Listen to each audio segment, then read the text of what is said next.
Bismillahirrahmanirrahim. Assalamualaikum warahmatullahi wabarakatuh.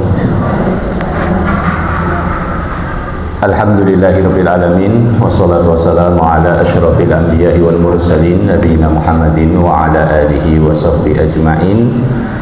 Rabbi shrah li sadri wa yassir li amri wahlul 'uqdatam min lisani yafqahu qawli. Allahumma inna nas'aluka ilman nafi'a wa rizqan thayyiban wa amalan mutaqabbala. Allahumma la ilma lana illa ma 'allamtana fa'allimna ma yanfa'una wanfa'na bima 'allamtana ya karim.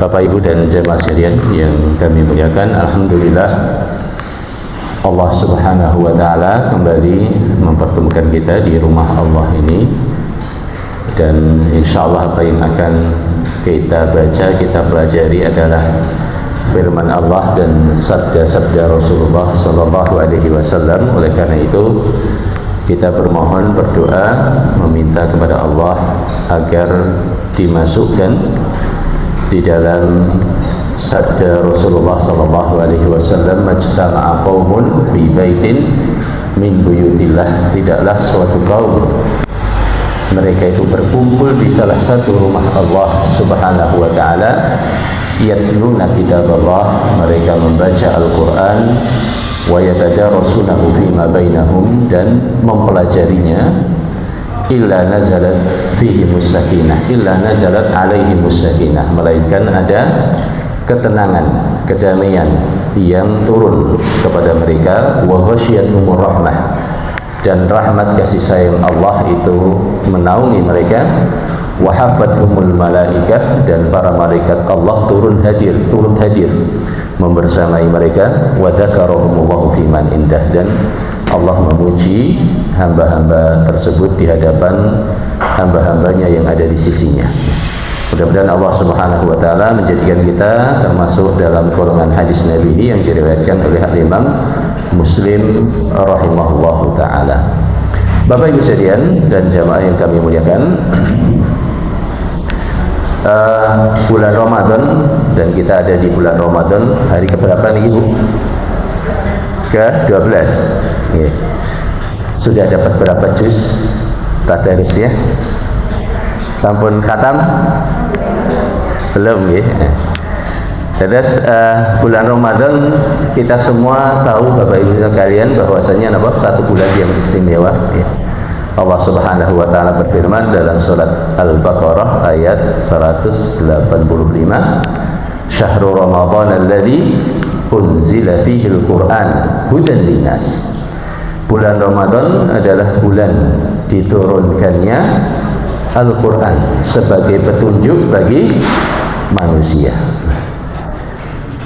Al-Qur'an adalah sebagai petunjuk bagi manusia, bagi kita semua.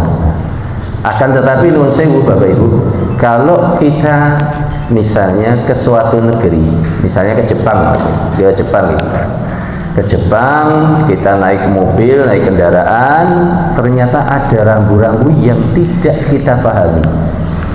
Rambu-rambu itu bermanfaat bagi kita nopo mboten? Ada rambu-rambu yang tidak kita pahami, rambu-rambu itu bermanfaat atau tidak? Tidak bermanfaat.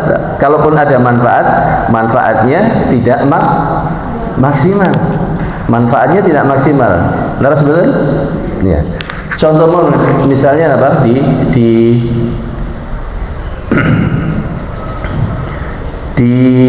Kalau kita mungkin di bandara, Bapak Ibu sekalian, di bandara itu biasanya ada pengumuman pakai bahasa Jawa. Laras, pakai bahasa Jawa, selamat datang Sugeng Rawuh di Jogja. Tapi banyak turis yang mungkin tidak paham bahasa Jawa. Apakah pengumuman itu akan bermanfaat bagi mereka?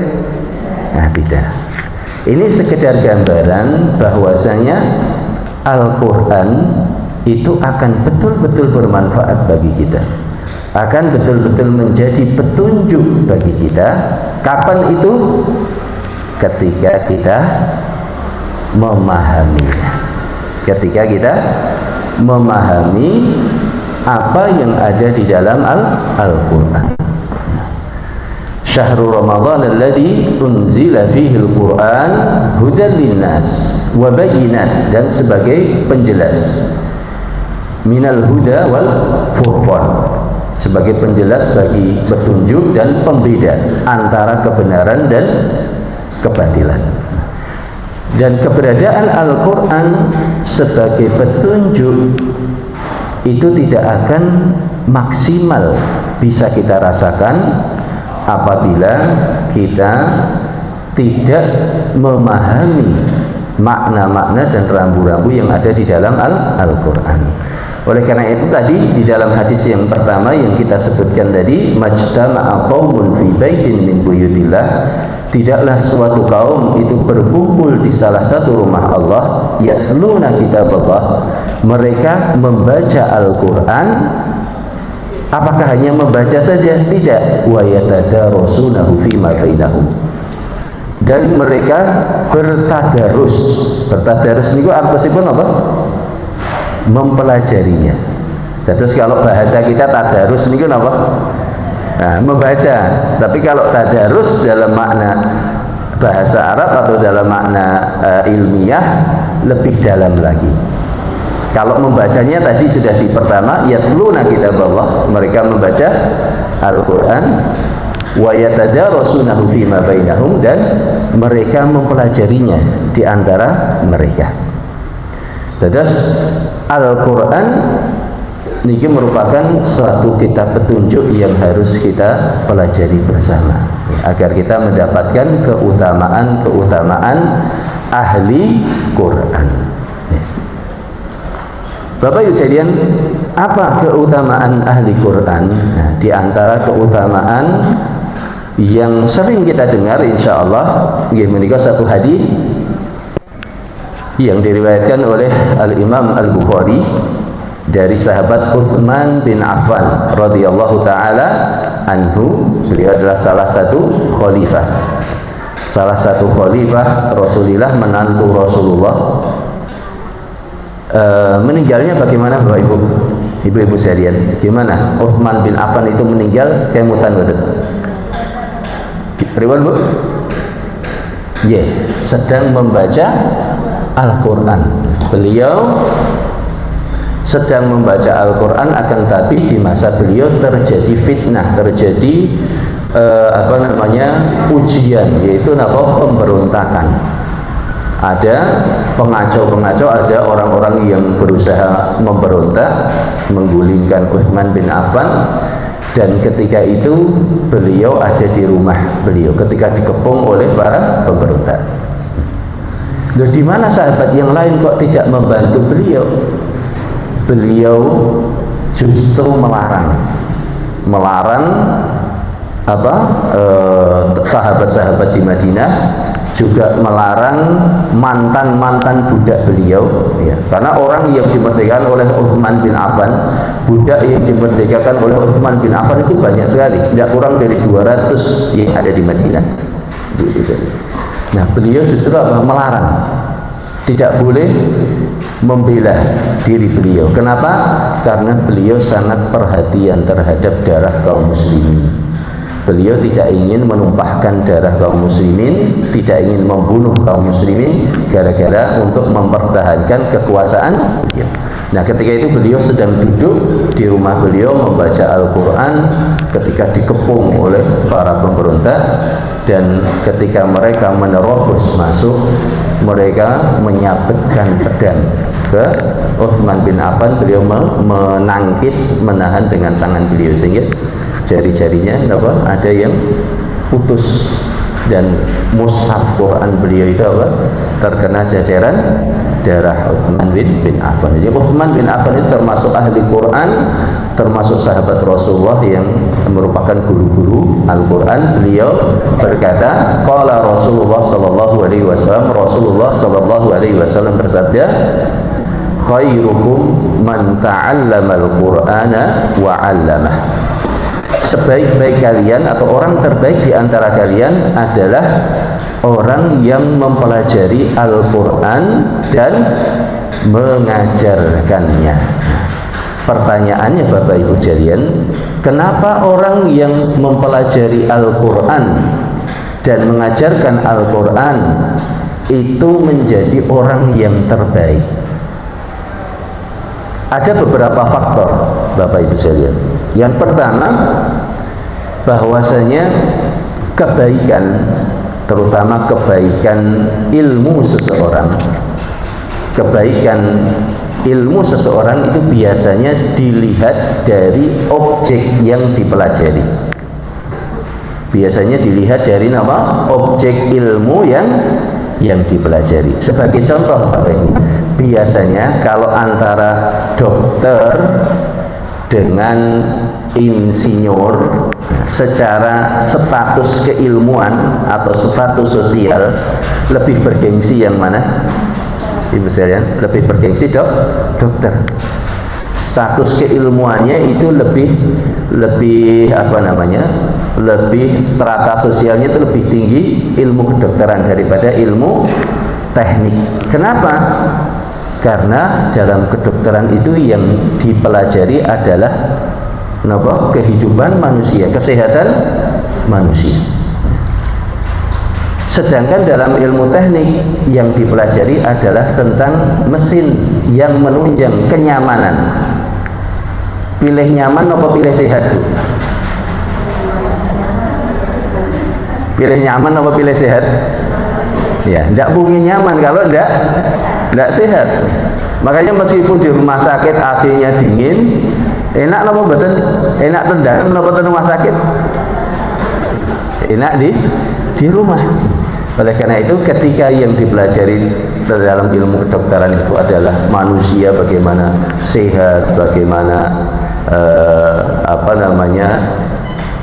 sembuh dari penyakit, itu strata keilmuannya lebih tinggi daripada keilmuan dalam bidang teknik. Kita bandingkan dalam ilmu teknik dibandingkan dengan pertanian dan peternakan. Lebih tinggi mana, Pak? Lebih bergengsi yang mana? Teknik atau pertanian peternakan? Teknik. Kenapa? Karena semua kenyamanan manusia ditunjang dengan ilmu teknik. Sedangkan dalam pertanian, peternakan, dia hanya berhubungan dengan makanan. Kenikmatan, satu kenyamanan berhubungan dengan makanan. Nah, kalau di dalam ilmu manusia saja demikian, apalagi ketika kita mempelajari ilmu Allah Subhanahu wa ta'ala, yaitu Al-Quran. Al-Quran itu adalah ilmu Allah, petunjuk Allah. Kalau dokter ngasih petunjuk, Bu, resepnya ini nanti dimakan setiap hari 3 kali. Itu kan petunjuk dokter, petunjuk manusia. Jenengan nek pengen sembuh harus nurut apa mboten? Harus nurut. Apalagi dengan petunjuk Al-Qur'an, itu adalah petunjuk dalam kehidupan kita.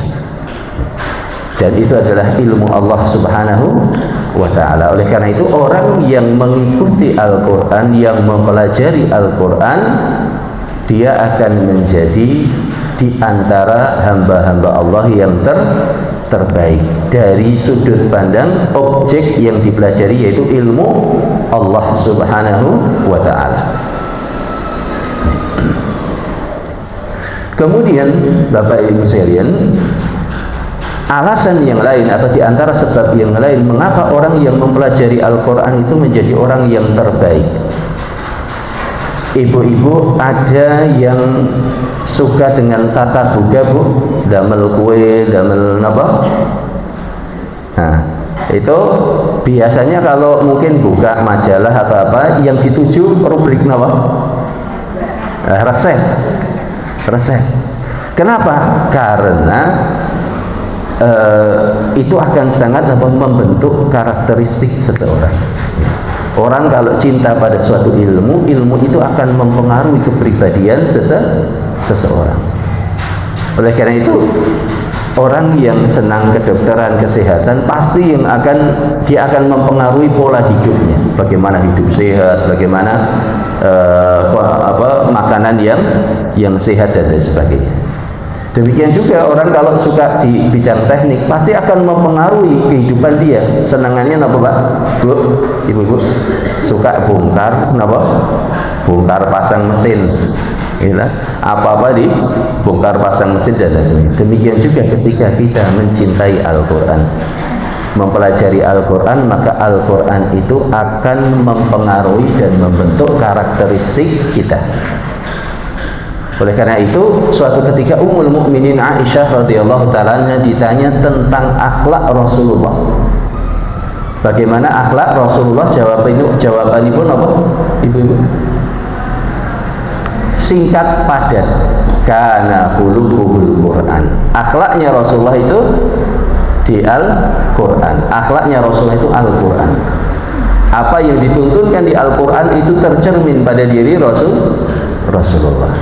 Oleh karena itu, seorang yang mempelajari Al-Quran, maka kandungan-kandungan makna, perintah, tuntunan, aturan yang ada di Al-Quran itu sedikit banyak pasti akan mempengaruhi gaya hidup kita, pola pikir kita. Oleh karena itu apa? Orang yang dipengaruhi dengan tuntunan Allah dan Rasulnya, orang yang hidupnya diisi sesuai dengan aturan Allah dan Rasulnya, itu kira-kira menjadi orang yang terbaik, napa betul? Ya, akan menjadi orang yang terbaik. Ya. Nah, hanya saja Bapak Ibu sekalian perlu diperhatikan, tolok ukur kebaikan di sisi Allah itu berbeda dengan tolok ukur kebaikan dan kemuliaan di sisi manusia. Kalau tolok ukur kebaikan di sisi manusia niku napa? Ibu-ibu sekalian. Apa? Suatu ketika Rasulullah pernah ditanya oleh para sahabat beliau, "Ya Rasulullah, man akramun nas?" Wahai Rasulullah, siapa itu orang yang paling mulia? Kalau kita ditanya, Bapak Ibu, siapa orang yang paling mulia? Jawaban ibu apa? Rasulullah menjawab, Yusuf, Nabiullah, ibni Nabiillah, ibni Khalilillah. Maka Rasulullah menjawab, orang yang paling mulia itu Nabi Yusuf. Beliau seorang nabi, putra dari seorang nabi, yaitu Nabi Ishak, cucu dari kekasih Allah, yaitu Nabi Ibrahim. Nah, pada diri Nabi Yusuf, ketika Rasulullah menjawab orang yang paling mulia itu Nabi Yusuf, pada Nabi Yusuf itu ada apa saja Bapak Ibu yang menunjukkan tolok ukur kemuliaan di kebanyakan manusia? Nabi Yusuf ini ganteng betul. Nah, ganteng. Berarti apa? Biasanya orang yang dianggap mulia, dianggap lebih baik itu dari apa? Dari rupanya. Dari rupa. Cantik napa mboten, ganteng napa mboten. Terus Nabi Yusuf niku kaya napa mboten, Bu? Kaya, ya, beliau bendahara napa kerajaan. Termasuk bendahara kerajaan itu jabatannya inggil napa mboten? Inggil, dari jabatan. Dari akhlak agama bagus mboten? Bagus, seorang nabi. Dari nasab bagus, keturunan para nabi.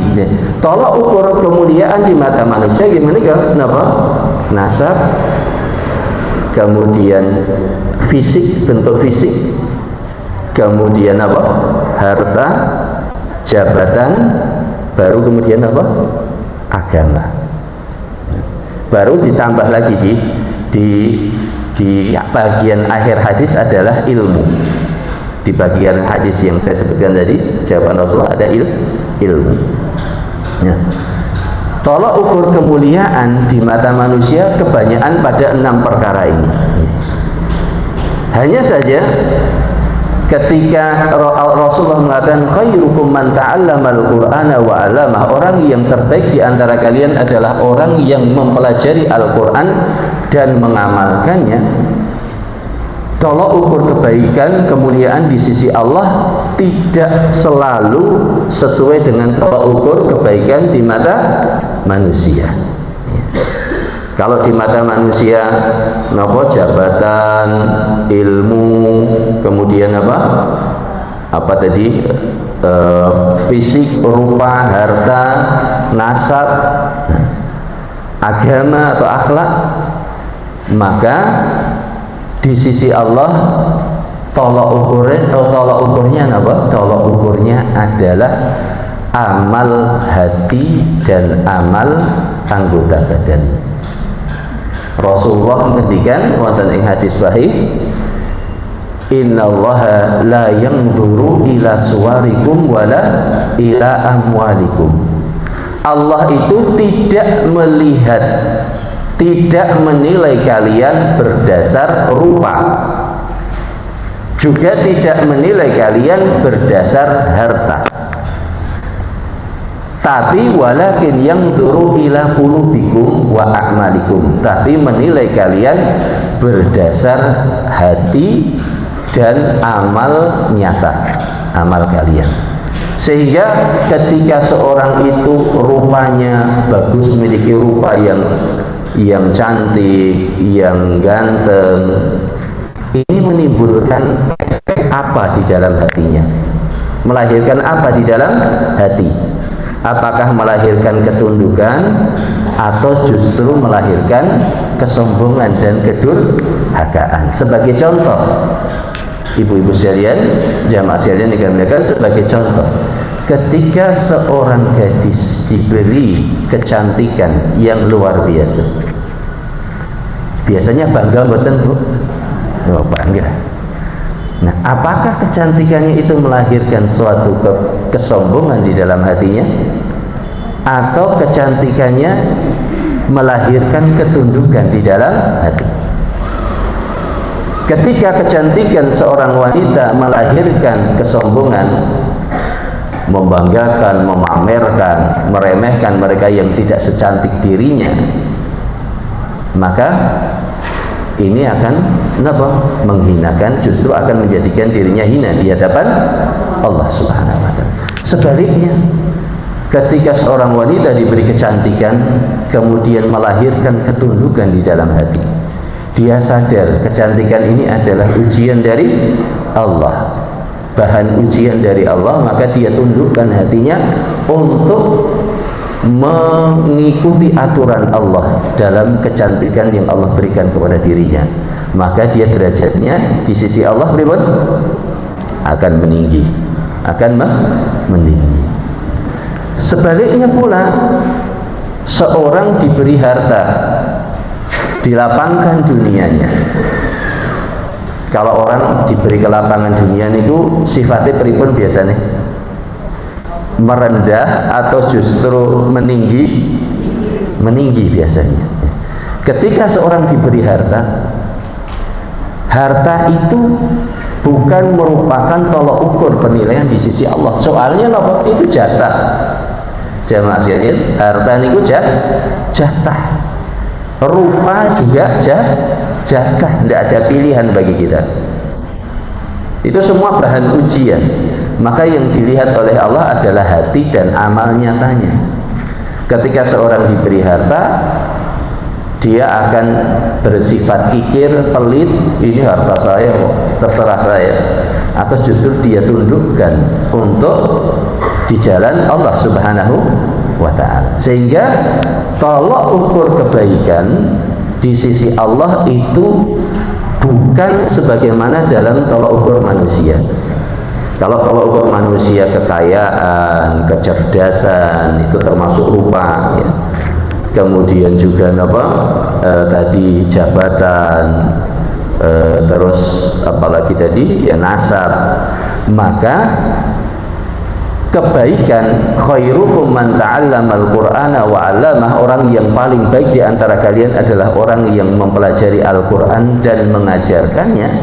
Maka kebaikan yang dimaksud di dalam hadis ini tidak selalu sama dengan kemuliaan di mata manusia. Jadi wonten boten Pak guru ngaji, Bapak Ibu sekalian, ada ndak guru ngaji tapi miskin? Ahli Quran tapi miskin wonten boten? Ada. Ahli Quran ning boten cantik wonten boten? Ada. Ahli Quran tapi nuwun sewu tidak dimuliakan oleh manusia wonten boten? Ada. Rasulullah sallallahu alaihi wasallam menghentikan, rubba ash'ath aghbar matrudun indal bab idza aqsama 'ala Allah la abarra. Bisa jadi seorang itu penampilannya lusuh, rambutnya mungkin tidak tertata dengan baik, kalau bertamu orang yang buka pintu kenapa? Tidak ingin mempersilahkan masuk, karena paling ajeng utang nih, paling apa? Sudah ada pikiran-pikiran negatif.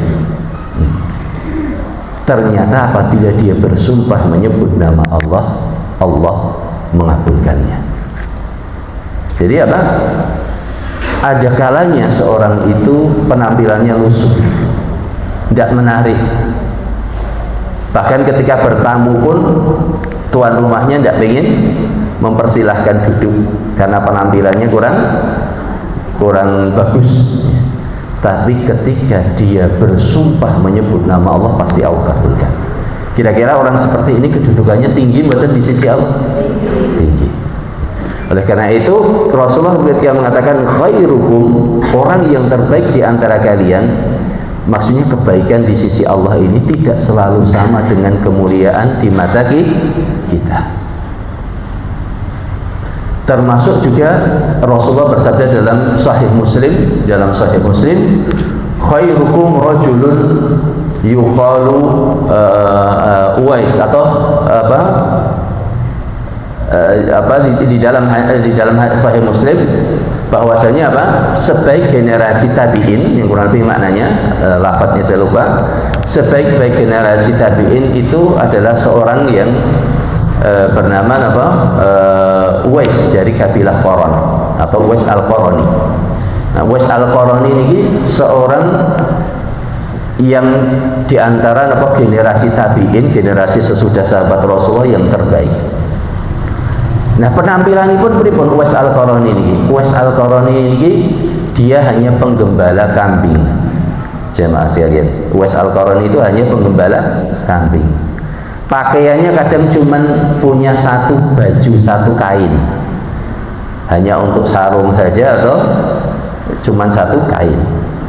Tapi Rasulullah berpesan kepada Umar bin Khattab, kalau kamu ketemu dengan seorang laki-laki dengan ciri demikian, maka mintalah dia untuk beristighfar untuk diri.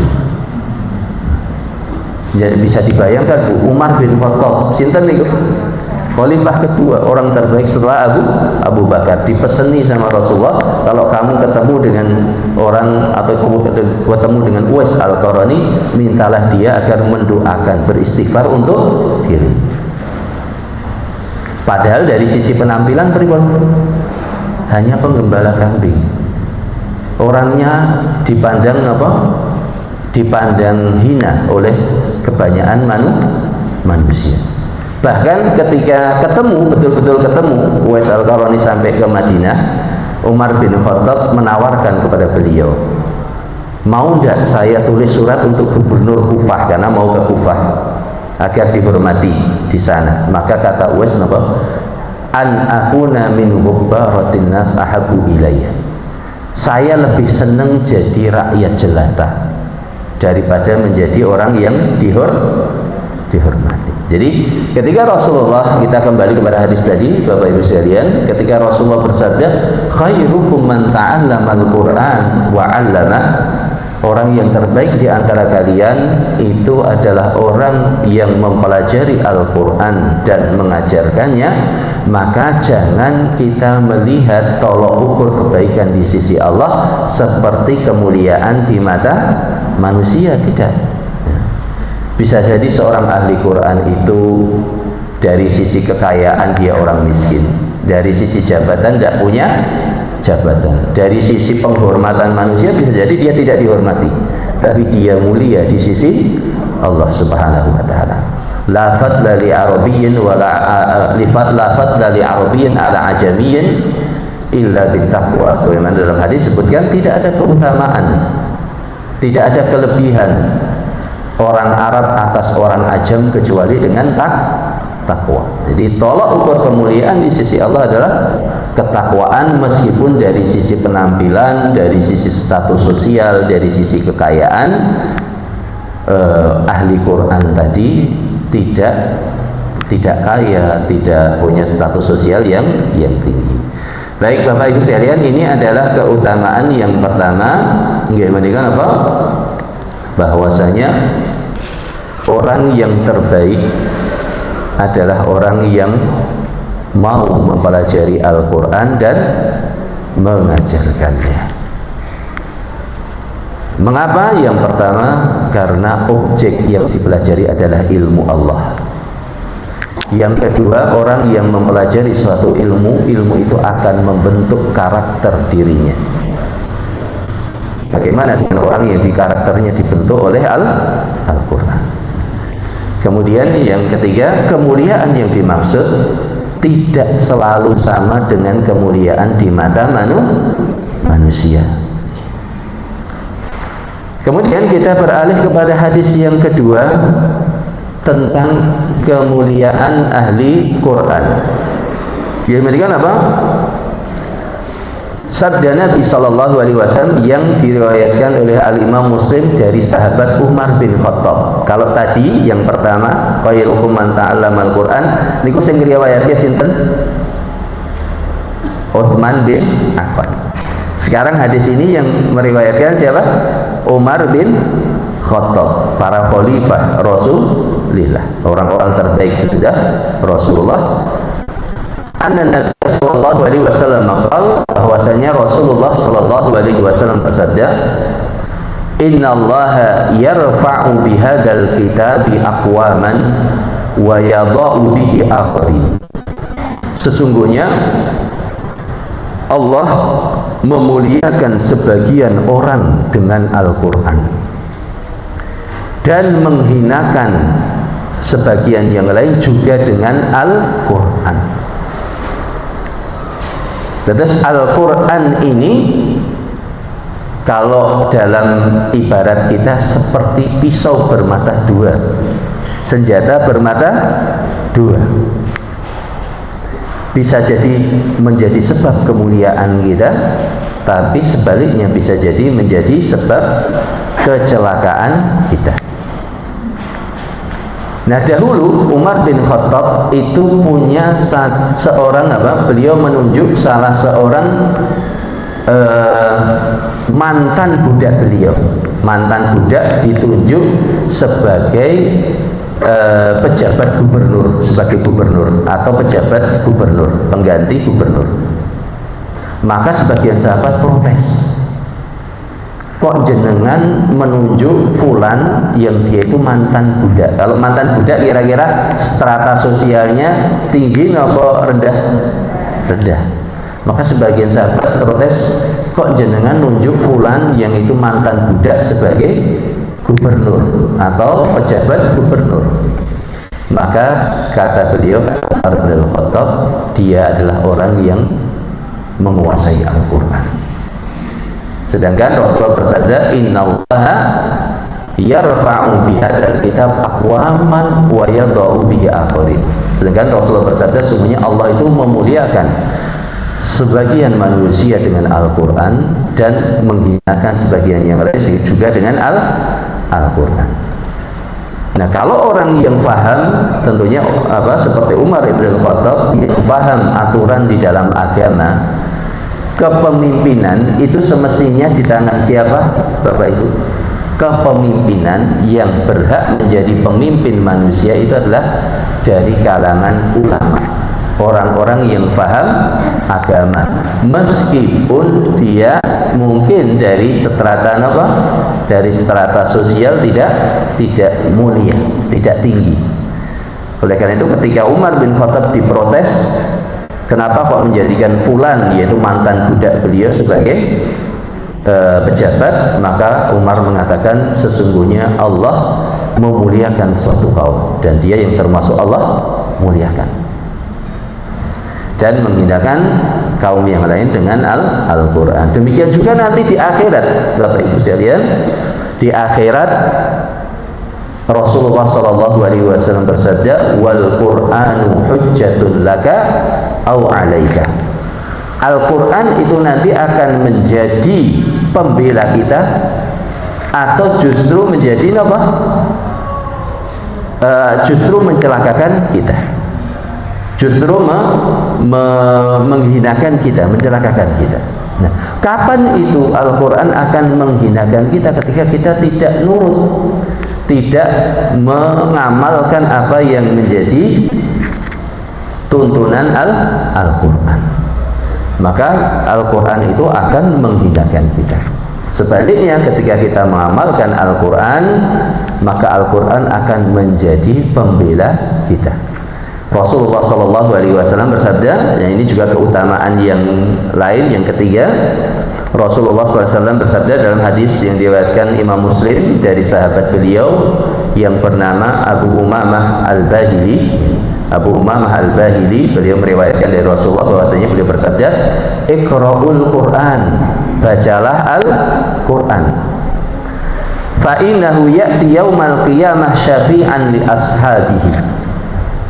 Bacalah Al-Quran karena sesungguhnya Al-Quran itu nanti pada hari kiamat akan menjadi pemberi syafaat bagi orang-orang yang membaca dan mengamalkannya. Dia akan menjadi pemberi syafaat bagi ahli-ahlinya.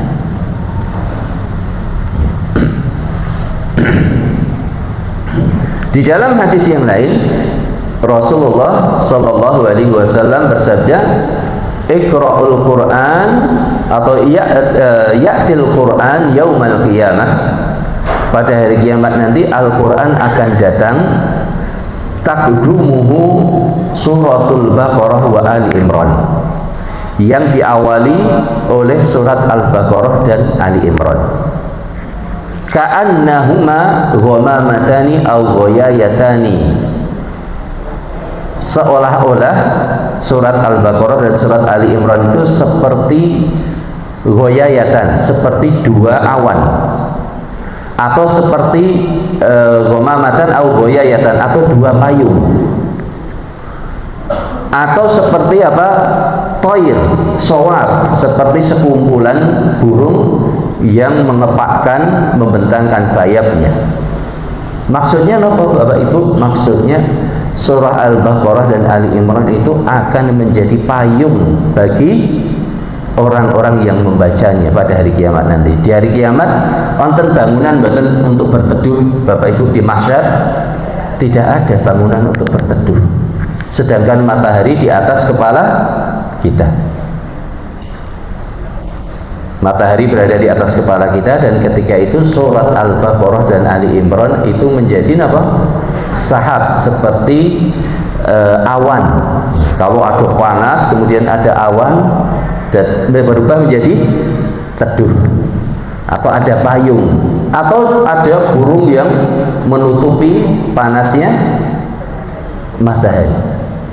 Maka itu adalah keutamaan Al-Baqarah dan Ali Imran. Nanti akan melindungi ahlinya dari panasnya padang mahsyar. Tuhajani an sahibihima yaumal qiyamah. Selain itu nanti surat Al-Baqarah dan Ali Imran itu akan membela ahlinya di hadapan Allah. Membela ahlinya di hadapan Allah. Nah, kapan akan membela Bapak Ibu? Ketika kita mempelajarinya dan mengamalkannya. Dan ini adalah prinsip siapa? Prinsip para sahabat Nabi. Mereka tidaklah mempelajari 10 ayat sampai mempelajari ilmu dan mempelajari bagaimana mengamalkannya. Sampai Abdullah bin Umar bin Khattab, putranipun Umar bin Khattab, itu menghafal Al-Baqarah itu selama 8 tahun. Ngapal Al-Baqarah niku pinten tahun, Bu? 8 tahun. Padahal Al-Baqarah niku 2,5 juz, tidak sampai 2,5 juz. Itu kalau anak-anak kita ngapal itu berapa lama, Bu? Kira-kira anak cucu jenengan kalau ngapal surat Al-Baqarah berapa lama? Paling seminggu selesai. seminggu selesai. Sehari 3 lembar, 2,5 juz paling berapa? Tidak sampai 15 lembar, paling 14 lembar. 3 lembar kali 7 sudah 21 lembar. Seminggu selesai. Itu anak-anak kita. Tapi Abdullah bin Umar itu sampai 8 tahun. Kenapa kok sampai 8 tahun? Karena apa? Prinsip para sahabat ketika mempelajari Al-Quran kados ingkang dipun ngendikaaken seorang ulama Quran dari kalangan tabi'in ingkang pun asma Abu Abdurrahman As-Sulami. Beliau adalah guru Quran di Masjidil Haram. Beliau berkata, kana alladhi yuqri'una al-Quran ka'Abdillah bin Mas'ud wa Uthman bin Affan. Dahulu guru-guru kami, guru-guru Quran kami seperti Abdullah bin Mas'ud dan Uthman bin Affan itu mereka berkata, majawazna 10 ayat, kami tidak pernah belajar lebih dari 10 ayat. Sampai hatta ta'allamna al-ilma wal amala ma'an, sampai kami mengamalkan atau mempelajari ilmunya dan mempelajari mengamalkannya. Terus para sahabat itu kalau belajar 10 ayat, belajar apa? Belajar lafadznya, belajar maknanya, belajar mengamalkan. Jadi ya wajar Bu kalau Al-Baqarah sampai 8 tahun. Kenapa? Karena belajarnya bukan cuma baca, bukan hanya menghafal, tapi belajar mengamalkan. Kira-kira mudah atau pembetul Bu? Ya, insyaallah ya. Insyaallah. Jadi ini adalah apa? Ahli Quran. Jadi ahli Quran itu siapa? Ahli Quran itu bukan hanya yang hafal, bahkan belum tentu hafal. Ahli Quran adalah mereka yang mau mempelajari ilmunya, mempelajari maknanya, mempelajari amalnya. Niku ahli Quran. Bisa jadi ahli Quran itu mboten hafal Al-Quran, bisa jadi. Bahkan apa? Dalam menjadi ahli Quran itu bisa jadi berproses. Berproses dalam artian apa? Tidak langsung fasih, pinter membaca Al-Quran. Bisa jadi harus mengalami proses napa plegak, grutal gradul. Terus napa? Niki lisannya niki pegel. Kenapa kok pegel? Karena huruf Quran itu pripun? Huruf Arab itu kadang sulit diucapkan bagi kita. Orang Jawa bilang ain napa? Nah, nggih. Ajeng sad dadosi shin. Ajeng shin sin. Ajeng napa huruf dal dados za. Kados kalau napa saudara kita di Sunda biasanya kalau dal itu susah medalin apa? Za. Medalnya keluarnya huruf za. Nah, ini sudah disebutkan oleh Rasulullah. Rasulullah SAW menghentikan ini juga keutamaan Al-Quran yang berikutnya. Al-mahiru bil Quran ma'as safaratil kirabil bararah. Orang yang mahir membaca Al-Quran, orang yang menguasai Al-Quran, dia akan bersama para hamba Allah yang paling mulia. Kalau bersama para hamba Allah yang paling mulia, berarti dia mulia apa betul? Mulia, termasuk yang paling mulia. Termasuk dalam hadis tadi, sebaik-baik kalian adalah yang mempelajari Al-Quran dan mengamalkannya. Nah, Rasulullah menghentikan al-mahiru bil Quran ma'as safaratil kiramil bararah. Orang yang menguasai Al-Quran, mahir membaca Al-Quran, dia akan bersama para hamba Allah yang paling mulia. Walladhi yaqra'ul Quran wa yatata'ta' fihi wa huwa syaqun 'alaihi lahu ajran. Adapun orang yang membaca Al-Quran dalam keadaan terbata-bata, dalam keadaan napa brutal gradul, plegak pleguh, dan berat sekali sampai lisannya pegel, sampai nama rahangnya niku pegel, lahu ajron, dia mendapatkan 2 ganjaran. Ganjaran apa? Ganjaran membaca dan ganjaran karena capek berusaha mempelajari Al-Quran. Nah, ini ahli Quran, termasuk proses menjadi ahli Quran. Meskipun berat, harus tetap diusahakan.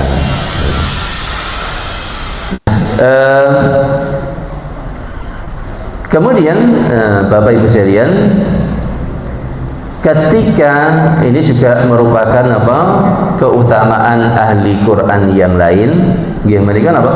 Ketika membaca Al-Quran kan kadang berat gitu, kadang salah. Wonten boten sing kadang kadang menakut-nakuti. Bacaan Al-Fatihahmu itu belum benar. Nah, belum benar nanti napa? Salatmu boten tidak sah. Ada enggak Bapak Ibu? Ada. Nah, sebetulnya siapa toh yang akan berdosa atau sholatnya yang tidak sah? Yang seperti apa? Yang tidak mau belajar, yang tahu dia baca Quran belum benar tapi tidak mau belajar, itu yang nanti menanggung dosa. Yang tidak, ada pun orang yang masih berat membaca Al-Quran, masih salah tapi terus berusaha, maka kesalahan itu insya Allah dimaafkan. Kenapa? Ya, karena ada satu doa di akhir surat Al-Baqarah dan juga sering saya singgung di sini di kajian-kajian yang lalu. Rabbana la tu'akhidna in nasina au akhtana. Ya Allah, jangan engkau menghukum kami apabila kami salah atau kami lupa. Orang yang salah, yang lupa niku yang belajar, napa sing mboten belajar? Orang yang belajar itu yang salah, lupa, menyadari kesalahan, menyadari lupa. Kalau orang tidak mau belajar, tidak pernah lupa, karena tidak ada yang diingat. Orang yang tidak pernah belajar tidak pernah merasa salah. Oleh karena itu, meskipun kula panjenengan sami ketika membaca Al-Quran itu masih berat, masih salah, tidak mengapa selama kita berusaha. Dan tentunya berusaha boten kok namung sinau piyambak, berusaha dengan apa? Dengan guru atau dengan teman yang lebih baik bacaannya. Teman yang lebih baik bacaannya, kita belajar, nanti ada yang lebih baik lagi, belajar lagi. Maka yang demikian tadi, meskipun ada kesalahan, insya Allah dimaafkan oleh Allah Subhanahu wa Ta'ala. Lajeng Bapak Ibu sekalian, keutamaan yang lain daripada ahli Quran. Kalau tadi yang mahir membaca Al-Quran, dia akan bersama para hamba Allah yang paling mulia. Yang grutal gradul, terbata-bata, dia mendapatkan 2 ganjaran. Nah, ada hadis lain lagi yang lebih mengagumkan. Gimana? Sabda Rasulullah sallallahu alaihi wasallam, man qara al-Qur'an falahu bikulli harfin 10 hasanat. Barang siapa yang membaca Al-Quran, maka pada setiap huruf dia mendapatkan 10 kebaikan, 10 ganjaran. Jadi setiap huruf itu apa? 10 kebaikan, 10 ganjaran, mendapatkan 10 ganjaran. Kalau kita ingin bersedekah, butuh modal, mboten Bu? Butuh modal.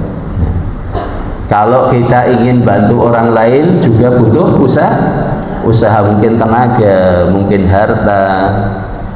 Tapi membaca Al-Quran itu satu huruf 10 ganjaran.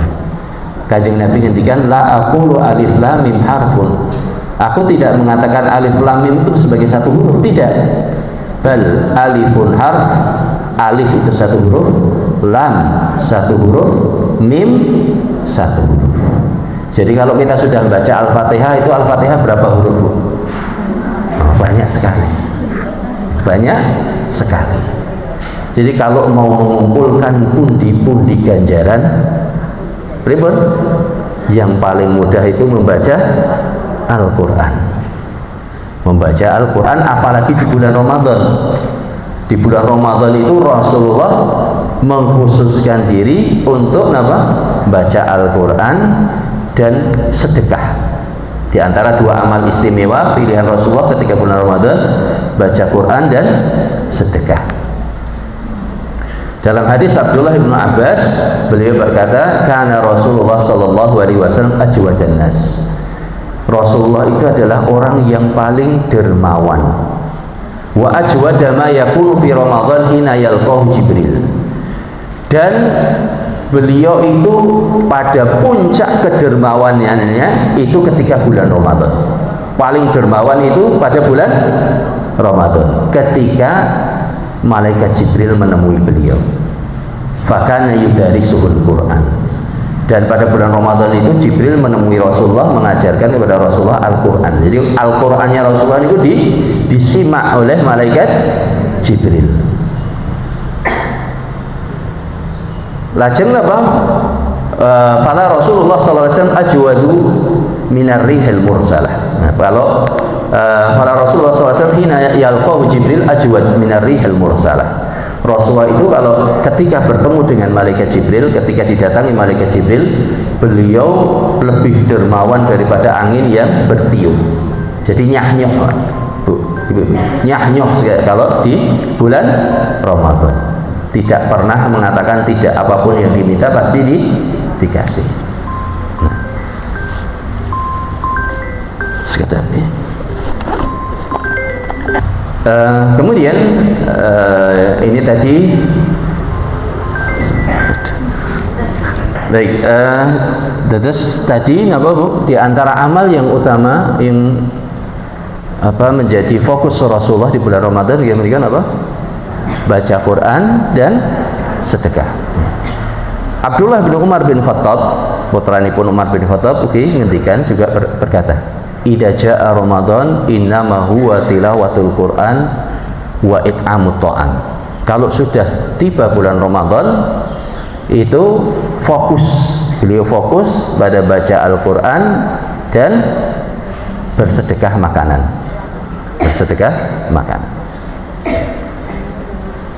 Baik, kemudian keutamaan yang lain Bapak Ibu sekalian, gimana apa? Nah, keutamaan ahli Quran yang lain, dia terhitung seperti keluarga Allah di antara manusia. Rasulullah SAW bersabda dalam hadis yang diriwayatkan oleh Imam Ahmad dari Anas bin Malik, pembantu beliau, bahwasanya Rasulullah bersabda, "Inna lillahi ahlin minan nas." Sesungguhnya Allah itu memiliki keluarga dari kalangan manusia.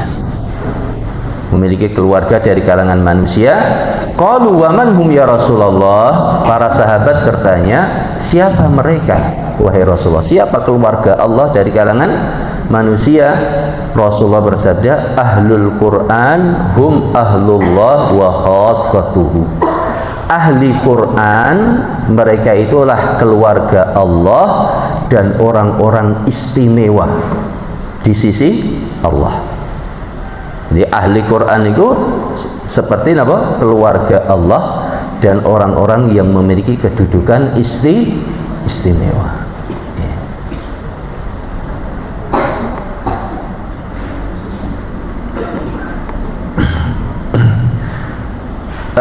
Saking istimewanya Bapak Ibu sekalian, di antara bentuk keistimewaan ahli Quran nggih apa?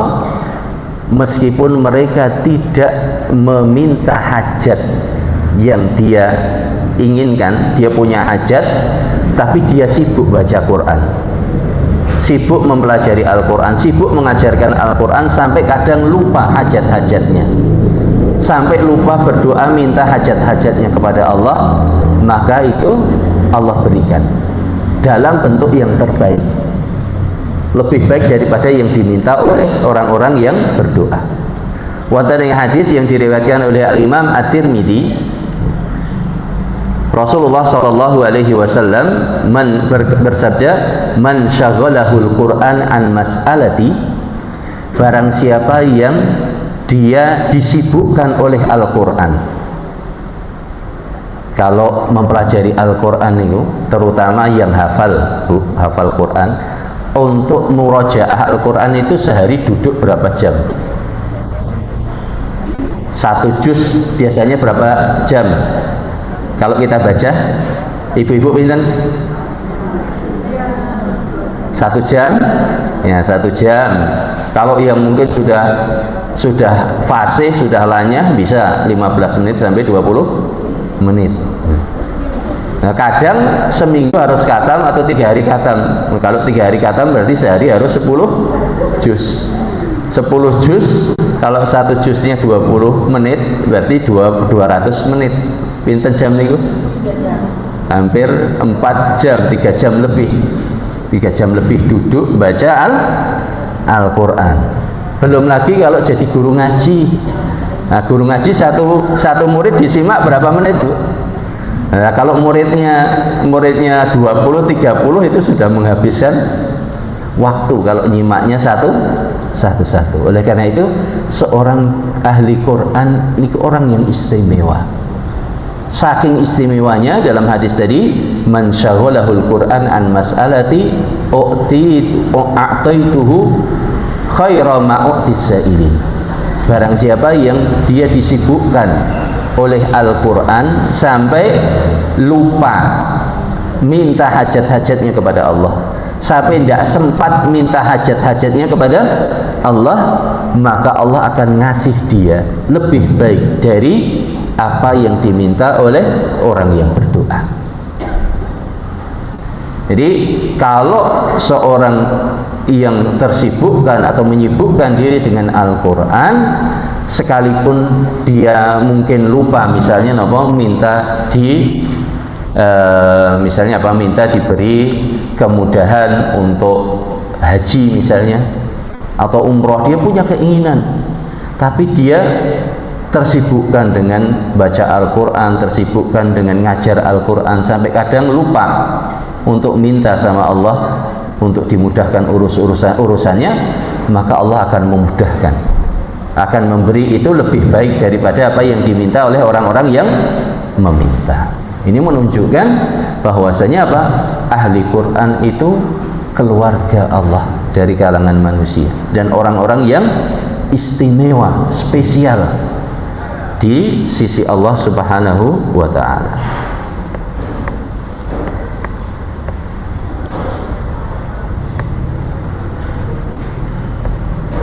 Kemudian Bapak Ibu sekalian, termasuk keutamaan ahli Quran nggih menika napa? Derajat kula panjenengan sami, derajat kita di surga itu ditentukan oleh bacaan Al-Quran kita.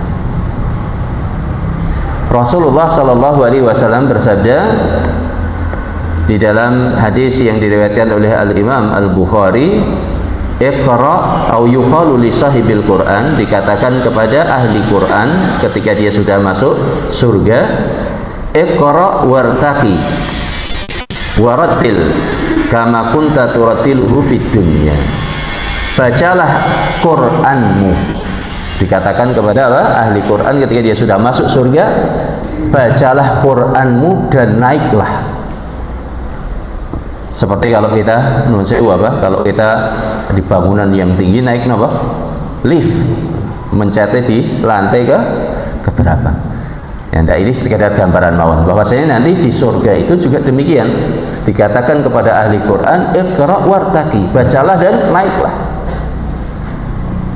Warattil, dan bacalah secara tartil, tidak usah tergesa-gesa. Nah, ini yang perlu kita perhatikan, Bapak Ibu sekalian. Baca Quran itu mboten sah ngoyak napa akhir ayat, harus selesai 1 juz, harus selesai surat ini, mboten. tapi dibaca dengan tartil, kama kunta turattiluhu fid dunya, sebagaimana engkau dahulu membacanya secara tartil di dunia.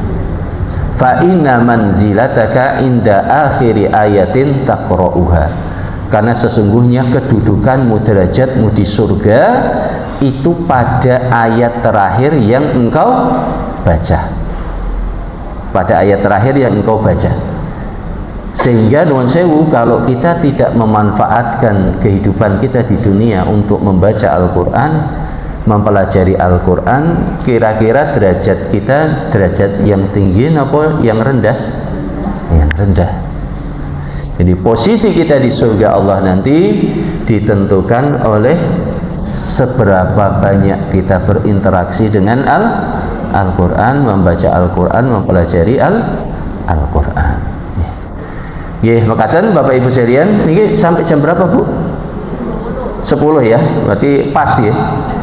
Ya. Jadi tadi keutamaan Al-Quran apa saja tadi Bu? Sebelum lupa, yang pertama, orang yang membaca Al-Quran atau ahli Quran itu menjadi orang yang terbaik, orang yang terbaik.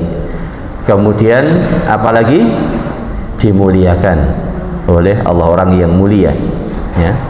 Kemudian orang yang menguasai Al-Quran, dia akan bersama hamba-hamba Allah yang terbaik. Adapun yang masih plegak-plegu, terbata-bata, dia mendapatkan 2 ganjaran. Orang yang membaca Al-Quran, setiap huruf mendapatkan 10 kebaikan ya. Al-Quran nanti akan menjadi pemberi syafaat.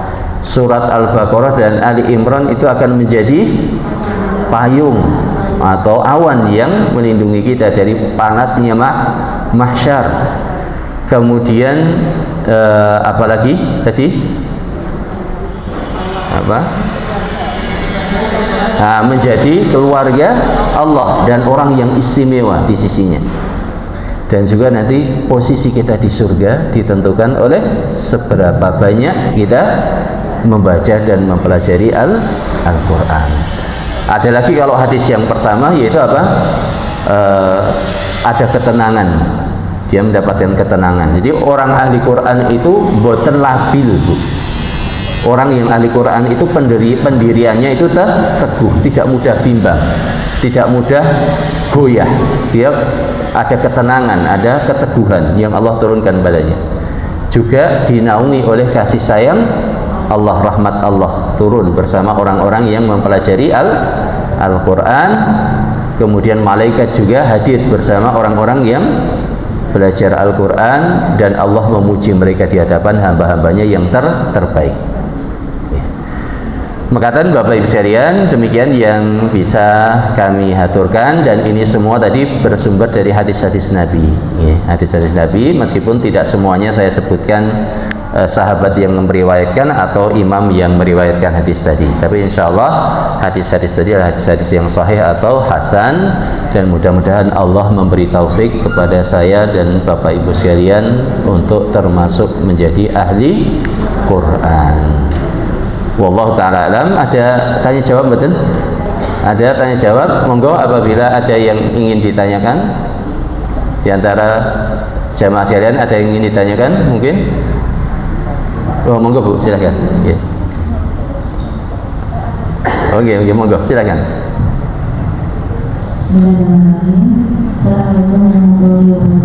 Waalaikumsalam warahmatullahi wabarakatuh.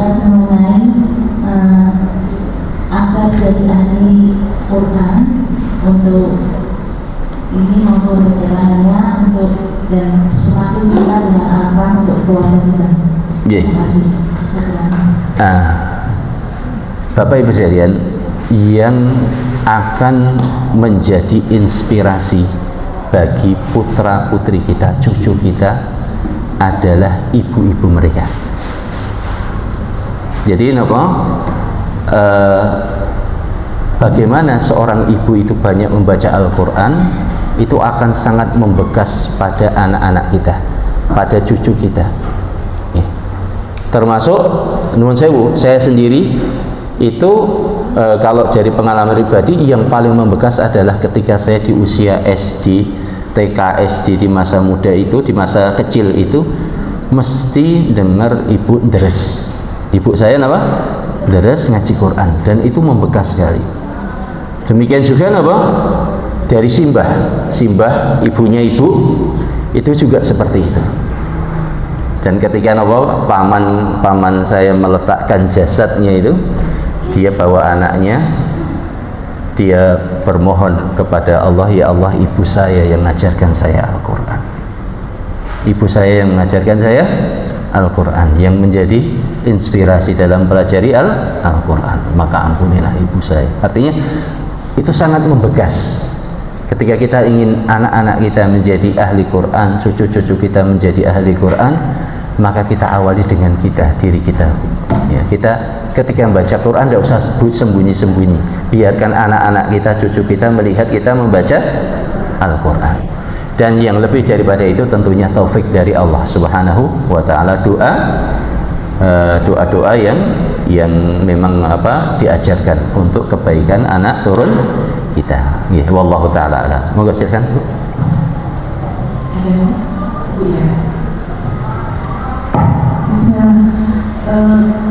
Yang ingin saya tanyakan di Ustaz, butuh ketenangan gitu ya. Kadang kan kalau kita mengejar target harus khatam, kita seolah-olah tuh bacanya memburu gitu kan. Tahu-tahu di pengajian itu kayaknya sekedar baca aja tanpa mengerti dan maknanya. Tapi kalau kita lebih kita akan menyeimbangkan baca sedikit, kita maknanya kita pelajari, waktu nggak khatam ini. Nah itu cara benarnya gimana Ustaz? Yeah.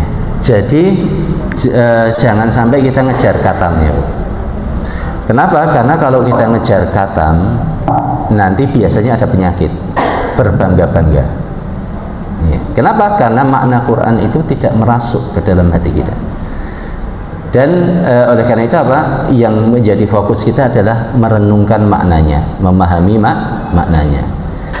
Oleh karena itu yang kita utamakan adalah membaca dengan baik dan memahami maknanya. Karena tadi hudan linnas, Al-Quran itu petunjuk. Al-Quran tidak akan bisa menjadi petunjuk kalau tidak kita pahami maknanya.